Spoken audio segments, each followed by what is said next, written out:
Оваа галерија во Њузеум, музеот за вести во Вашингтон, ја покажува врската меѓу современата технологија и медиумите. Но колку успешна, толку е и опасна.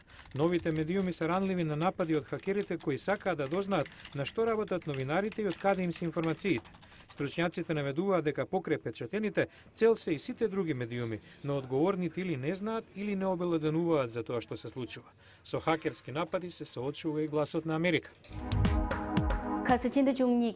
Тибетската редакција на Гласот на Америка емитува 4 ТВ емисии неделно и 5 радио емисии дневно. За главниот уредник Лосан Гатсо нападите се секојдневна појава. We basically don't keep any of our contact. Внимаваме, имаме штитови и филтери за нашите компјутери. Вели, исто како и со американските вестници, трагата на хакерските напади води во Кина. Алан Паркер од институтот САНС досега обучил 145.000 експерти за кибернетска безбедност ширум светот. Проценува дека преку 100 земји се вмешани во кибернетската шпионажа. Техниките на кинезите се полесни за откривање, но русите се креативни и многу потаинствени.